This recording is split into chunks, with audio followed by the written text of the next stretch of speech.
आपण पाहत आहात बीबी महाराष्ट्र न्यूज, खबरबात महाराष्ट्राची।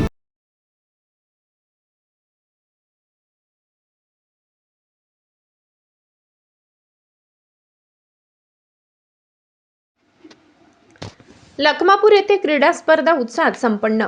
लखमापूर येथील पीडी विद्यालय लखमापूर येथे बागलाण तालुकास्तरीय शालेय व्हॉलीबॉल स्पर्धा पार पडल्या।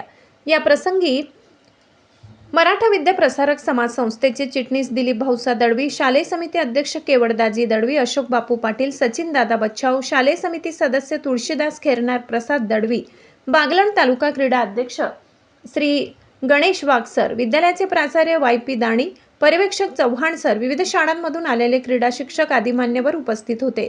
कार्यक्रमाचे सूत्रसंचालन विद्यालयाचे उपशिक्षक व्ही.वाय. पाटील यांनी केले। बागलाण तालुका क्रीडा अध्यक्ष गणेश वाघसर यांनी स्पर्धेसाठी आलेल्या खेळाडूंना स्पर्धेविषयी मार्गदर्शन केले, तर मराठा विद्या प्रसारक समाज संस्थेचे चिटणीस दिलीप भाऊसा दळवी यांनी स्पर्धेचे उद्घाटन करून आलेल्या खेळाडूंना स्पर्धेसाठी शुभेच्छा दिल्या। या स्पर्धेसाठी संपूर्ण बागलाण तालुक्यातून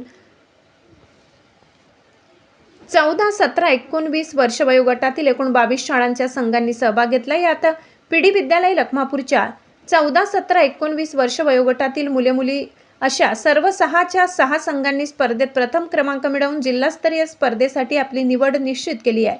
त्याबद्दल मराठा विद्या प्रसारक समाज संस्थेचे चिटणीस दिलीप भाऊसा दळवी, शालेय समिती अध्यक्ष केवडदाजी दळवी, अशोक बापू पाटील, सचिन दादा बच्छाव, सागर दादा दळवी, बाळाभाऊ भांबरे, प्रसाद दळवी, विद्यालयाचे प्राचार्य वाय.पी. दाणी, पर्यवेक्षक चव्हाण सर, माध्यमिक, उच्च माध्यमिक व अभिनव बालविकास मंदिरचे सर्व शिक्षक, शिक्षिका, कर्मचारी वर्ग यांनी अभिनंदन केले व पुढील स्पर्धेसाठी शुभेच्छा दिल्या। बीबी न्यूज महाराष्ट्रासाठी शरद शिंदे।